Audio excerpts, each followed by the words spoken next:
Hey guys, Stuart Trier here for Marketing Cheat Guides. Today I have on the show Teresa Heath-Wareing from thwmarketing.co.uk. She started as a social media marketing agency and she began her career as a marketing assistant, moved into leading corporate international brands, helping to do the marketing there, ultimately starting her own agency. And she was gracious enough to take the time to talk to us today. So thank you so much for taking the time. Why don't you tell us a little bit about your backstory and how it all came to be? No problem. Thank you for having me. So, I think the first thing I should say is I never ever intended on having my own agency. Never intended working for myself. Did not see myself as an entrepreneur. I was a very good employee. So, I did my degree and I started off actually doing a business degree. And after a very short while, realized that it was marketing that I loved. So, quickly transferred over to a marketing degree, did 3 years at university, finished with my degree, got my first job as a marketing assistant thinking, brilliant, everything I learn is going to come into practice. Oh, how stupid was I? So, like, the first 2 years, I think, of my career in marketing was franking letters. Do you know, like, so basically, if you get a mail from a bigger company, it doesn't have a stamp on it, it has a frank. So we'd send out marketing campaigns in the post, and I would literally spend hours franking these letters or doing fax campaigns. So if people think spam emails bad, can you imagine if you'd got like a 5-page fax coming out of your printer, whether you wanted it or not? Nightmare. So basically just started doing that, and then really quickly moved from one job to another to get as much experience and to keep moving up that career ladder. And I had some amazing jobs. I ran the corporate marketing for Land Rover UK. We did events for them. It was brilliant. And I've over my 15 years, I've pretty much done every type of marketing there is to do. And then I ended up working for an agency actually fairly local to where I lived, and I headed up the marketing for that agency, and I used to work with clients, and I loved it. I loved the variety. I loved the fact that I didn't get bored. I could go from one thing, talking about one thing in the morning, to something completely different in the afternoon. And again, I got to use all those different skills. I got to do the email marketing and the funnel stuff and the social media stuff and the websites and the, direct mail campaigns and press advertising and PR. And so that was really good fun. And then I joke I had an early midlife crisis because my life had changed. My husband had left. I was on my own, my daughter, and for some unknown reason, something just went in my head and went, you know what? I don't think I want to work for this company anymore. And I thought I would hand my notice in, I'll get another job easy because I'm good at marketing, I'm good at what I do. And I forgot that where I live, I'm in a fairly rural-ish part of England, and there's not that many marketing agencies and they don't pay that well. And I arrogantly thought, oh, it'll be fine. And of course it wasn't fine. So 3 weeks into my 8 weeks notice, I thought, well, how hard can this be? Oh, famous last words. And literally thought I'll set up on my own. And I was 3 weeks in, and my boss she heard, or she got a feeling that this might be the case, and asked me to leave. So I had 1 week to set up everything and to start making money, because I had no husband, no savings, no rich parents. I had parents, but they're not rich. I literally had nothing. And it's like, oh, now I've got to earn quite a bit of money to keep my roof over my head, to feed my daughter, to keep my car running. And that's what I did. And it started from then on. And I guess in one way the rest is history, but yeah, it just had to succeed. So it did. Well, you started with the why, which is great. You had your big why, so that's Oh, a huge. yeah, that's a good start for sure. So let's go back there, because I think a lot of people that end up starting their agency either leave their job, lose their job, and find themselves that they want to create this income. And there is always challenges to starting up businesses. One of the first challenges, as you've already identified, is you need to make it rain. You need some money coming in. So Yeah. how did you go about finding those first few customers for your agency? Well, the network and my network was really important then. And I hadn't really realized, because I'd always done jobs where I lived away from home or I traveled a lot. So this job as head of marketing in this agency locally to me was probably the first job I'd had in Shropshire, where I live. And I had built up quite a community of people that I knew, and business people, and I'd networked. And suddenly that community had to come into force. And as much as I'm not necessarily a massive fan of, you've got to work 300 hours a day, I did have to. I had to go out there and I had to be really uncomfortable and get really comfortable quickly with feeling like that and going, I've started my own business. I need work. I'm very good at what I do. So I think there was the confidence I had to have in myself that I could do this job, and I'd done it for years and I knew what I was talking about. So that obviously really, really helped. But then the other thing I had to do was, I was coming into a world where social media was really popular. You know, this is like 6+ years ago, and it was really popular and people were doing it and everyone was doing it. So I somehow had to go, I'm much better. And one of the ways I did that was I went and found all these experts around the world, the Mari Smiths of the world and the Amy Porterfields and the James Wedmores and Pat Flynn's. And I had to go to them and go, okay, now I need to know how to do this stuff, so that I could say to my clients, listen, I know what I'm talking about. I know what I'm doing. But basically, in the early days, I just worked my butt off and asked a lot of people if they wanted marketing, and then asked my friends who knew friends and asked these people who knew these people, and basically had to just put myself out there, which was very uncomfortable, but didn't have a choice. I wouldn't have fed my daughter if I hadn't have done. Big Y, big Y. All right. So what were some of the other challenges that maybe you didn't anticipate, having come from, the corporate world where a lot of things are taken care of for you, right? I mean, obviously the fax blasts were something that you were taking care of for somebody else, but there are challenges that every business faces as they start to materialize. And, your first swing at the bat, what were some of the unexpected things that you didn't anticipate, and how'd you overcome them? So, like, the first thing I should say is the job I'd left, I used to look at my boss, who was the owner of the business, and think, God, why are you like so unorganized? And why is your head spinning all the time? And how hard can this be? Well, what an absolute fool I was. Because do you know what? I was good at my day job. I can do marketing. I have this great ability to step into any business and suddenly put my head in their role and go, yeah, do this, this, this, this. And it's like breathing to me. I love it. But I'd never run a business. So the first thing was all the other bits of stuff that you have to set up. So emails and websites. And luckily, and very luckily, I'd come from a world where I knew website developers and I knew graphic designers, and they were very, very lovely to me. So I was extremely lucky in those early days. But then it was about kind of, how do you quote and what do you quote and how do you value yourself? And that was something that took a really, really long time for me to actually learn. Well, how do I put a price on the stuff that's in my head? Because I'd always just been paid a salary. So it was really hard to go out and go, actually, if you do want me to give you advice, it's this. The other thing that I learned, I guess, fairly quickly, one of the biggest challenges were working out who was potentially a real customer and who just wanted to pick your brains, and going along to those meetings, pitching for that work, and literally all they were doing was sucking everything they could out of you. And then, because I'm also a very giving person, I'd end up just giving them all the ideas. I'd waste 3 hours getting to a meeting, having a meeting with them, coming back to the office. I would then also have all my time in putting the proposal together, sending it to them, chasing them again, chasing them again. And then they'd go, oh no, we can't afford you, or oh no, we're okay, thank you. And it took me a while to figure out, hang on, how do I work out who these people are and how do I stop that? And then I think the biggest thing for me was, I'd always worked for someone. I was always very motivated. I'm very good at accountability. I liked being told, well done, you've done a good job. And when you start working for yourself, and especially when you don't have a team in the early days, and it was just me, I didn't understand mindset. I didn't understand what it was and the impact it could have on my business. Because do you know what? You could be the best marketer in the world. You could have the best tools, the smartest system, the most beautiful website, everything you need to be the most amazing entrepreneur ever.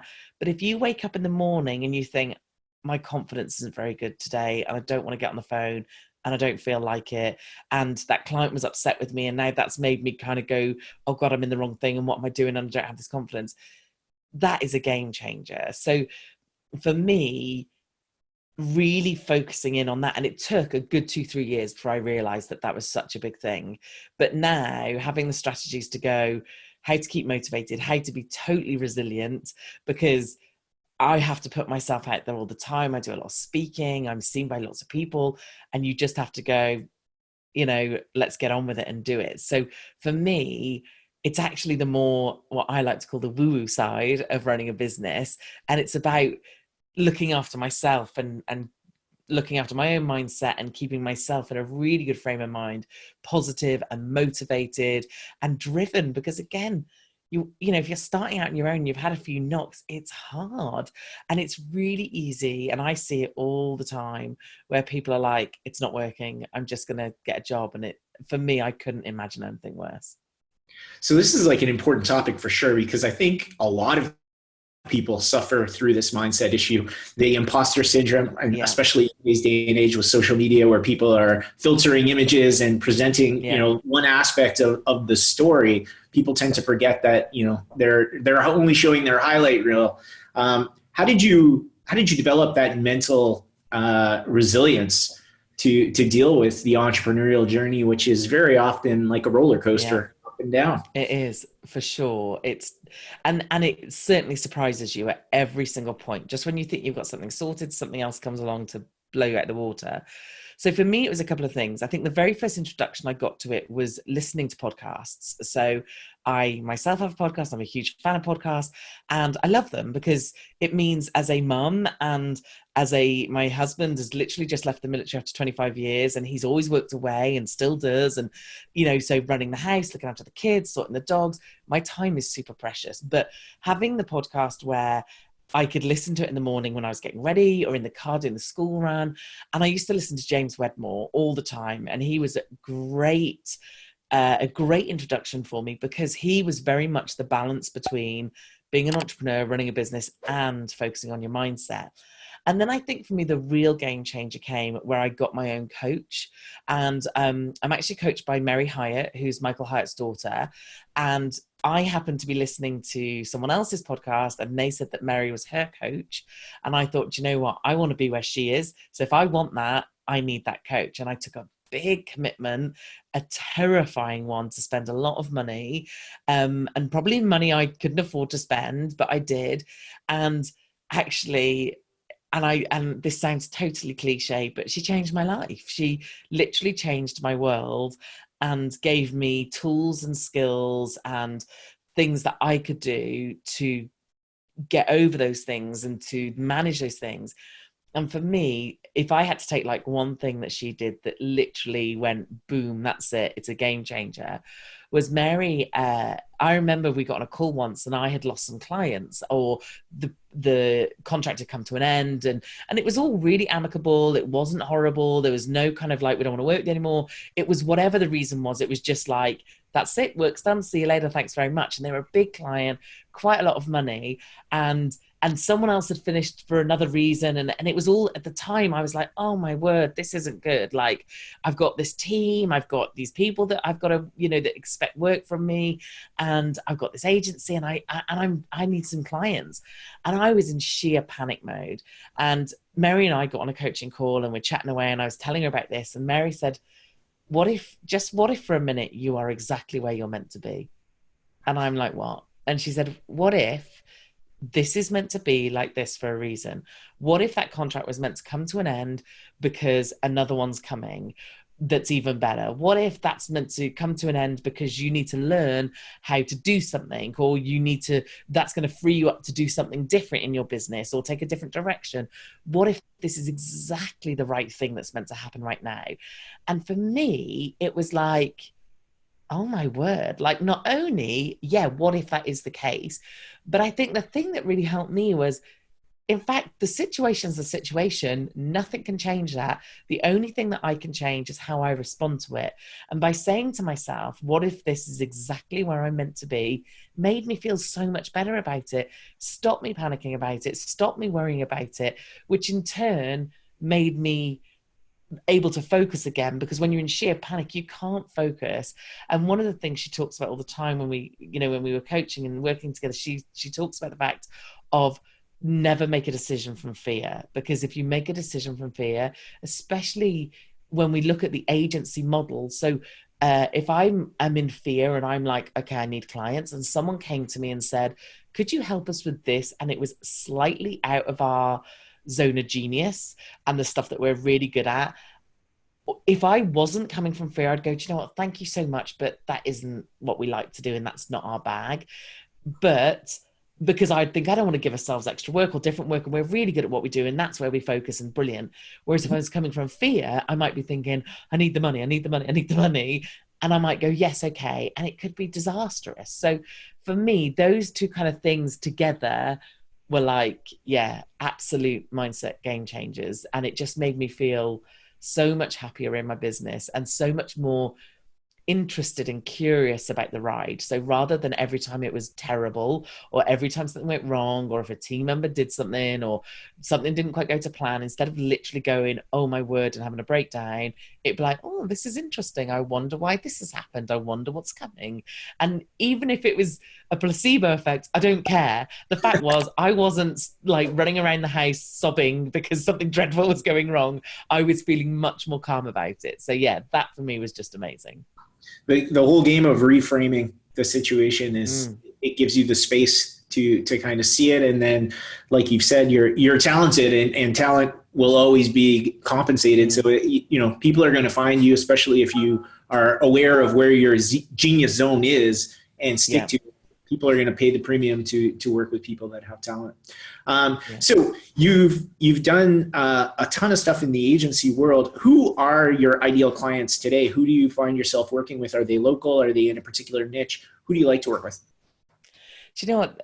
This is really interesting because I've never, ever niched down. I've never said this is the type of people we work with, because I personally really like the variety. So we now have clients from all over the world. We have big clients who are big customers, big companies who I might consult for, or I might train their teams. And then we have fairly small-ish clients. For me, though, the business has taken a few different directions. So I have the agency where we do stuff. So in the agency, we physically take over your social media. We manage your Twitter account or Instagram or Facebook. We do your Facebook ads. We will also do other things. We might produce some content, maybe to do video or blogs and those sort of things. But predominantly 90% of our work is managing people's social media. And if you are a certain type of company, I'm always very happy to do that. So the companies we have are a tourism department where we literally just use user-generated content. So we're not creating their content as such. We're just using what we've got. We've got another client who has a very faceless business. So he sells gin, but he is not the face behind his business. It's all about the gin. So it's very easy to, when I say easy, it's obviously we still have to think about how we create the content, but it's not, we're not trying to get someone's tone of voice and trying to get their personality across. And then we've got another guy over in the States who his business is a very factual business. So again, it's not about him, it's about the facts. So for me, I like to work with people who they don't need to be their brand. So if someone comes into me and says, I want you to take over our social media, and I feel like they have to be in it, I will happily say no. And I will say no because I'll say, you need to do it. Or you need to find a way to help to try and manage that in-house, or try and manage it with the support of someone. Because and one thing I actually really love, and I do a lot more through a different angle, I now have an online academy, and I do a lot of work with business owners that are entrepreneurs, solo business owners, people who are trying to manage their own social media. It's about saying to them, this is about you, and you need to show up, and you need to put your face on there. And therefore, so it's almost like we work with two ends of the spectrum. It's either I work with faceless businesses because we can, and that's fine. And then that's the agency side. And then the other side of my business is supporting business owners through the academy, through talking, through the podcast, and doing really small business stuff where it's like, okay, in fact, I have a Facebook Live with the academy later, and I'm talking about how to create the perfect caption, fairly small, basic things, but things that will make a big difference in their business. So for me, I love that variety. I love the fact that one day I'm going in talking a comm strategy, and we're managing accounts that have got over 100,000 followers on them, and doing competitions and campaigns and advertising. And then I love the fact that I get into my academy and we all get on a coaching call, and they talk to me about what they're struggling with, and I get to help them and see the real difference it makes in their business. Because actually for me, they're like, and you have to be really careful, because I love my clients from the agency, but when they're smaller businesses, honestly, like, it blows their mind. It makes a huge difference in their business. They can react quicker. Whereas sometimes I've gone to, and many a time you go to a client and you go, oh, you could do this and this and this and this. And you get so excited and so creative, and you should do a live and you should put your face on it. And they are like, no way, we are not doing this. Or they go, oh, that's a great idea. And then you talk about it for 6 months and then it never happens. So for me, I actually love that variety that I get to hop from one to the other. It's awesome.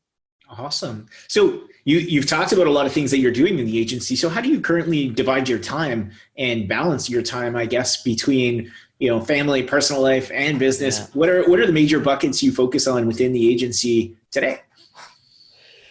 So this is obviously always a challenge, being a business owner anyway, and having a family and children and dogs and shopping and cleaning and all that stuff is a nightmare. So I'm really strategic when I work. I've spent a lot of time learning how to manage my time very effectively.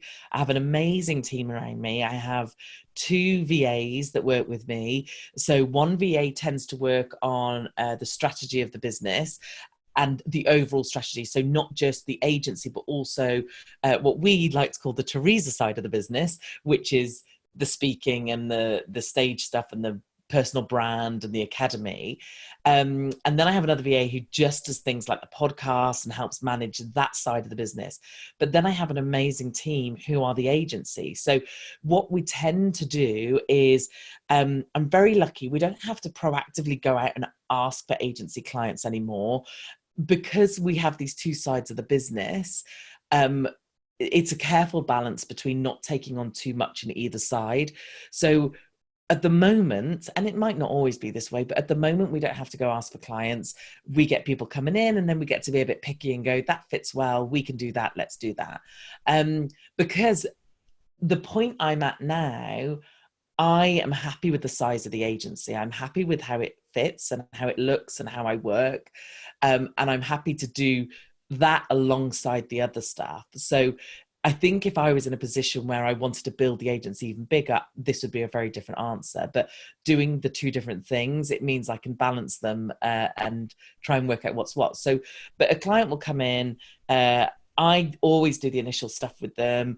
I will speak to them. I will give them proposals. We have changed my structure though, because back to those days where people would like to have a coffee with me. I no longer have coffee with people. If they want to work with us, then one of my assistants arranges a call. They have a 15-minute Skype call with me or Zoom call. I really quickly and succinctly say, these are the services we offer, once they've told me what they need and whether I think we're going to fit. And then I'll say, this is what we offer and this is the prices we offer at. And then I say, have a think. And if you think that works, then great, come back. But they know that I then pass them on to one of the teams. So I'll do the strategy with them. I'll do the strategy with the team member, but then one of the team will take over their work on the day-to-day.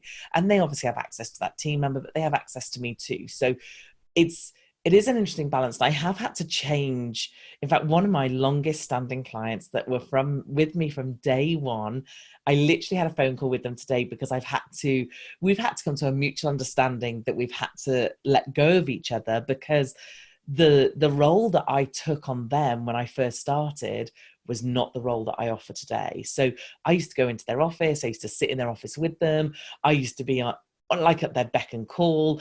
And now they'd be like, where are you in the country? No, I'm not. No, I'm speaking in the States, or I'm in Cyprus, or I'm in Dubai, or wherever it might be. And I couldn't give them that attention they wanted. And bless him, he phoned me up this morning. We had a chat and he's like, I think we're going to have to find someone else. And are you angry with me? Do you hate me? And I'm like, not at all, because my first priority is that you get the service you need. And I have said to you very honestly, we can't give you that because you want me and I don't have that time. So And I felt that because I'd worked with them so long, there wasn't anybody I could hand them to.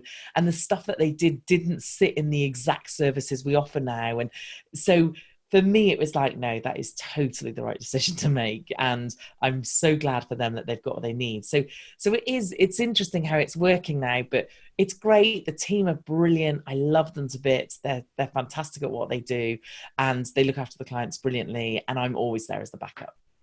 Fantastic. So do you have any rituals or habits that you follow in terms of morning rituals for productivity to stay super productive? I mean, you're juggling a lot of balls successfully. You're obviously passionate about what you do, happy doing what you do, but you still have to manage everything. So any tips or tricks around productivity that you can share with us? Yeah, sure. And I love this stuff, honestly. And this has been a big learning curve for me. So I now do, so I read Michael Hyatt's Free to Focus and Best Year Ever. And I was very, very lucky. One of the many benefits, I'm sure, of having his daughter as your coach and now one of my best friends. I was very lucky to be in Nashville before Christmas and spent a day with Michael, and we had a mastermind, and it was brilliant. And I'm actually using his journal that he creates, the Full Focus Planner. And you have a morning ritual, you have a getting up ritual, a work day ritual, a finish your day ritual for work, and then an evening one. So my morning one normally starts at about 5 a.m. because I have a daughter and she has to get to the school bus. So I've got to get up plenty early enough to do my stuff before she gets up. And it normally comprises of getting up, doing some journaling. I journal every day. I write 4 things I'm grateful for. I write my massive goals down. So like one of my hugest goals I've got 14 of them on there. And one of them is like, I only fly first class. So this is the stuff that isn't going to necessarily happen in the next 6 months. But these are this is where my life's going to be. Then I journal. So I do those 3 things and I journal, then I meditate. And then I try and do things like make sure I've taken my vitamins, have my water, and just kind of then get ready for the day. And then my work setup ritual is the first thing I do when I get in, although I have to say I do a lot of this on my phone before I've even sat at my desk. I check every social media platform. And it takes me about an hour to do this. So I'm very lucky and very honored that people like to send me DMs and like to comment on my stuff. And so I spend that time in the morning, as much time as I need, and I clear out that whole thing. I then don't look at it again and clear it again till the evening. If I happen to see something in the day, and I'll try and reply if I've got 5 minutes, but I do try and be really strict, because otherwise I can lose the entire day on social media. So I do all that. I clear out all the DMs, I clear out all the comments and messages and things, respond to everybody. And then I do inbox zero. So I try and take my inbox down to 0. It doesn't always work. And then I go through and I plan my day. So I literally go through and go, okay, what's in the calendar today? How many, like today, I've had 7 calls today. It's a real back-to-back day. And I'll go through and go, right, these are my calls, these are my breaks. When am I going to have my lunch? When am I going to walk the dog? When am I going to actually do some work? And I literally plan it hour by hour by hour by hour. And when I stick to it, it works like a dream and it's amazing. Do I stick to it all the time? No, I don't, because I'm human. And sometimes I get to the end of the day and go, oh, I haven't done any of that stuff. And then my work close down. If I'm picking my daughter up at 6, I start my work close down at 5:30. And again, I do the same things as I do in the morning. So I do my inbox 0, and I might not have looked at my inbox all day. I then do my social media again. I'll do my social media in the evening as well, because obviously when I'm sat there in the evening. And then I look at what I've had on today's to-do list, and anything I haven't done, I transfer to tomorrow, ready for tomorrow. And then evening, gratefulness again, and read. Oh, and I normally listen to a podcast or some kind of audiobook. I inhale audiobooks when I'm walking the dog or when I'm getting ready in the morning. So yeah, and it was a big learning curve for me to do that. But honestly, it feels like a game changer to meditate, to journal, to spend that time. And sometimes, I don't know about you, if you have a morning ritual, if you're listening to this, sometimes I feel like I'm really busy and I've got stuff to do. So should I really be sat here writing, journaling, or should I really be spending 15 minutes meditating? But the days I don't are the days that don't go how I expect them to, or they don't feel as calm, or they're not as planned or not as structured as I'd like them to be. So it's totally worth taking the time. Fantastic. So you mentioned you like podcasts, you like books. What's your top 3 that you would recommend, either podcasts or books that the audience should look at? So E-Myth Revisited, that's one of my favorites. I love that. And especially from Building Your Business, that's a great one. Building a Story Brand by Donald Miller, that is amazing. I love, love, love that book. And I think, I'm just going to look at my bookshelf behind me. Oh, it's really hard. There's loads of really good ones.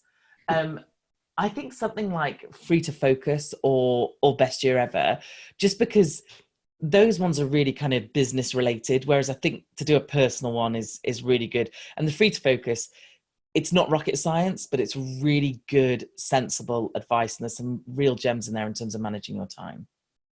Great. Thanks so much for taking the time today. Where can we send people if they want to go deeper, check out your social media? Where can they find you online? Great. So you can search for Teresa Heath-Wareing anywhere and you will find me, or look at teresaheathwareing.com, or you can check out Marketing That Converts podcast on any podcast player that you listen to. Great. Thank you so much for taking the time today, guys. If you're still listening, hit that thumbs up button for me. If you have any questions or comments, drop them below. Happy to engage with you here on the channel, and we'll see you in the next episode.